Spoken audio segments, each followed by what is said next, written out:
June 2026 is shaping up to be quite a month. I don't know how big your backlog is, but it's about to get bigger. And every month we round up the biggest upcoming games that we're most likely to talk about. I'm not necessarily telling you you're going to love every one of these games, but then again, any of them could end up being your next favorite game. I don't know. Hi folks, it's Falcon. Join the 1% Club and get the truly unhinged stuff. Today on Game Ranks, the top 10 new games of June 2026. Starting off at number 10, we have got Killer Bean. Frankly, a game that sounds like a bet of some kind. Like, I bet I could make this game and release it and people will talk about it. I don't know. It is about a bean who kills other beans. It's kind of like a John Wick, but a bean type game.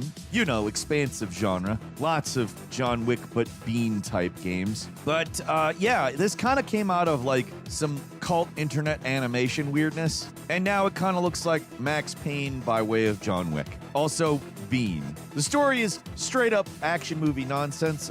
Killer Bean is betrayed by the Shadow Agency, so now he's blasting his way through a criminal underworld made of beans. All of them are beans. I don't know, this is just a crazy looking game to me. It looks like it's actually pretty damn good. It's been play tested and people have given some pretty positive feedback, but now they're fully entering early access on June 8th, and I think I'm not alone when I say I'm going to flick the bean. I don't get to say that very much. I don't have a bean in that respect, so I'm taking the bean by the horns. Hey, so getting YouTube videos out there just seems to be getting harder. I've pointed a finger at shorts quite a bit, and I do think that's a big thing, but also the algorithm does some crazy stuff. So if you want to do us a big favor and make sure that you see all of our videos, enable notifications.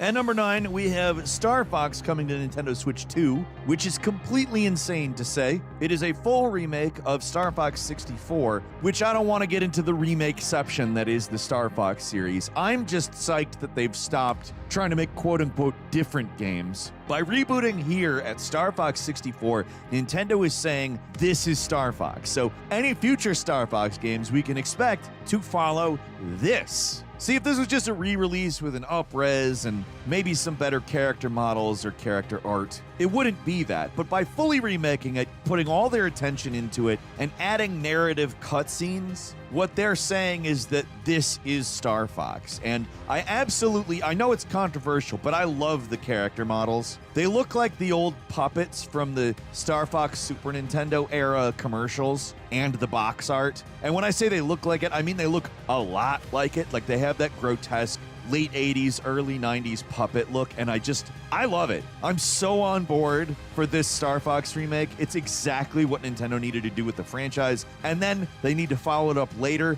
with a game that follows this formula but gives us new stuff. That is the promise of the Star Fox Switch 2 remake. I cannot see how they wouldn't deliver on this. I mean, it's a fantastic game, and they're preserving all of the level layouts. It's hard for me to imagine them screwing this up, especially after, like, hinting at it by dropping Fox into the Mario Galaxy movie. They've been thinking about this a while. I'm super excited for Star Fox. It's coming to Nintendo Switch 2 on June 25th.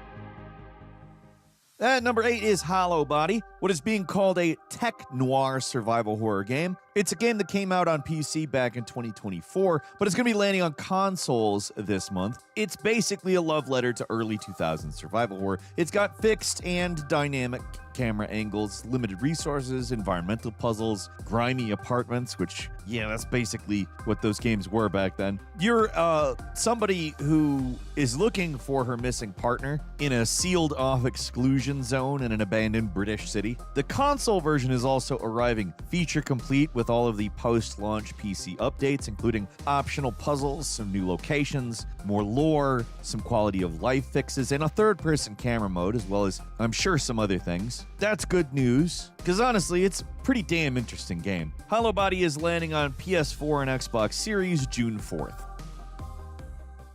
And number 7 is NBA The Run, basically a spiritual successor to NBA Street. It's kind of the game a lot of people have been begging for amidst, badge grindy realism fests that aren't really that realistic. They're just very, I guess, in a lot of ways tedious. The Run is a fast-paced online 3 versus 3 street basketball game that has cranked up the arcade, which, just let me go ahead and say, that's what a basketball game needs. I know there are people that really like the heavy simulation stuff, but I miss NBA Street and NBA Jam for that matter. There's a little bit of that in the sauce. There's sort of a 4-round tournament that goes on during the course of the game, but really the appeal is the gameplay. The arcade basketball energy has just basically vanished, and every sports game, not just basketball, but every sports game is like an annualized economy simulator where a lot of the time is spent in menus. For me, a $30 arcade basketball game launching outside that machine, I'm there. NBA The Run is landing on PC, PS5, and Xbox Series June 9th. And number 6, we've got EA Sports UFC 6, which is kind of the other end of the spectrum. We did just dump a bit on sports games for being annualized roster economies, more or less. It's important to note that UFC 6 is not an annual release. The last mainline game was UFC 5, which came out in October of 2023. Doesn't automatically mean it's safe from a lot of EA nonsense, but I actually do think the UFC games justify themselves, A, by not doing it annually, and B, actually adding and making the games more interesting, or at least something else.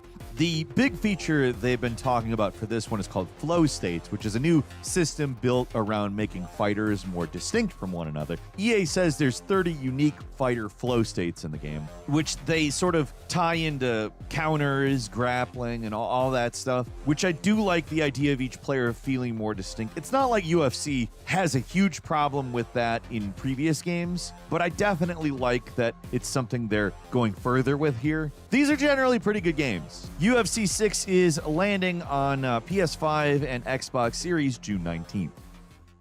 And number 5 is Witchspire, an open-world co-op witch adventure from Envar Games. It kind of asks the question, what if Valheim but witches? You get the whole broomstick fantasy, the survival crafting, and you get familiars and magic combat and all that stuff. The basic loop is exploration, gathering of resources, crafting gear, fighting monsters, leveling up, customizing a skill tree, and building up a base, or as it's called here, a sanctuary. The additional thing is kind of familiars. It's kind of like Pokemon, except not quite.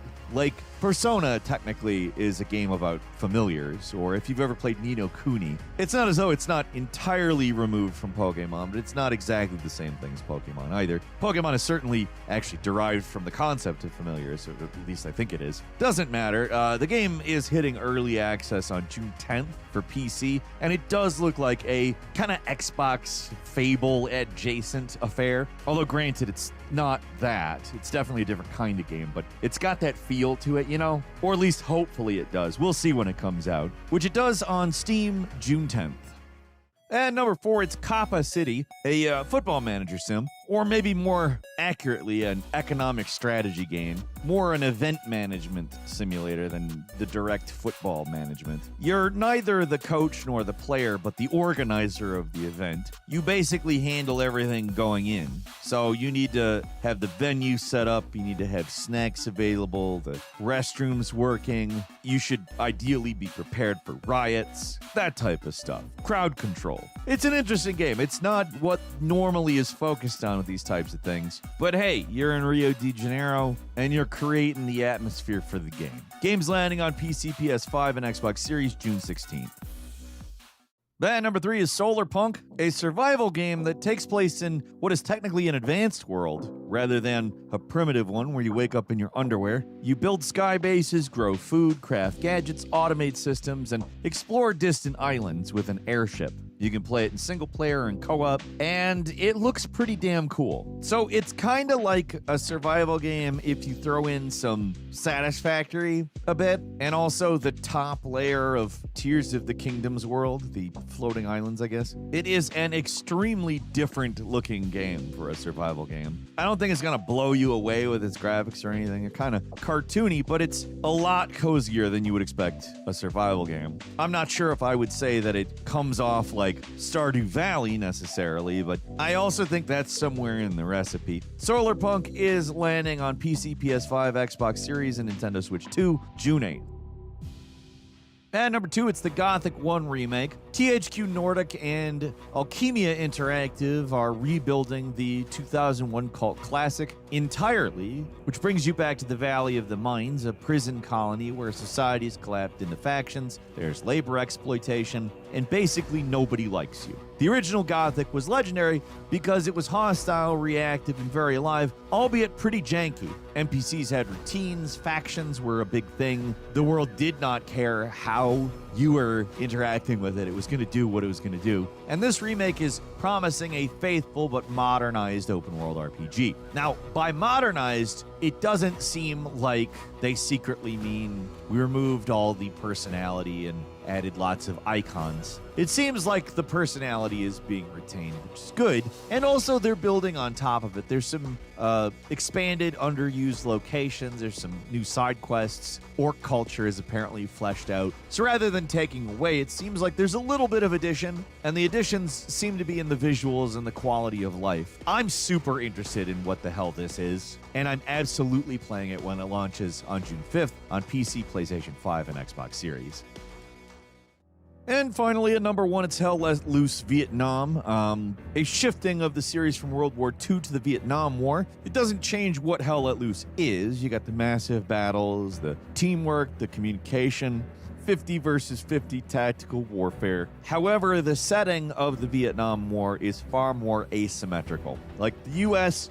vastly outstripped Vietnam in terms of power. They have helicopters, explosive munitions. I mean, the whole military-industrial complex. Whereas Vietnam essentially fought guerrilla warfare against us, and won, historically speaking. I'm not sure if that's how it goes in this game. I'm sure it goes one way or the other quite often on account they're 50 versus 50 battles, and it's an ongoing thing. But to me, that's perhaps the most intriguing aspect of this. It's just that Vietnam is a completely different war than World War II. One that forces kind of a different kind of game, despite it really not being a different kind of game. Again, retaining basically everything that makes Hell Let Loose Hell Let Loose. I'm pretty excited for and interested in exactly how this works, because you don't really have this kind of scale in an asymmetrical sense that often in terms of online shooters. A lot of the time, the asymmetrical stuff is restricted to the, like Freddy or Big Monster or whatever, versus some survivors or tacticians of some sort. Hell Let Loose Vietnam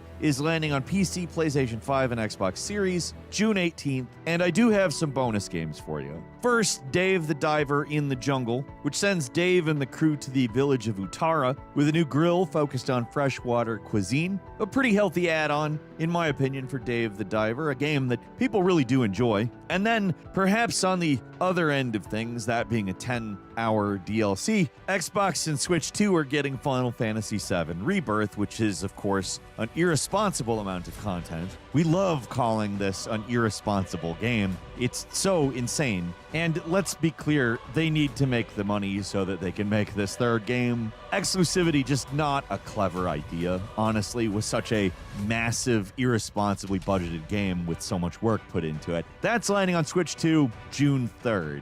And there's a bunch of cool stuff this month. What do you think? Leave us a comment. Let us know. If you like this video, click like. If you're not subscribed, now's a great time to do so. We upload brand new videos every day of the week. Best way to see them first is, of course, a subscription. So click subscribe. Don't forget to enable notifications. And as always, we thank you very much for watching this video. I'm Falcon. Join the 1% Club. Listen to The Falcon Show exclusively every Saturday. We'll see you next time right here on Game Ranks.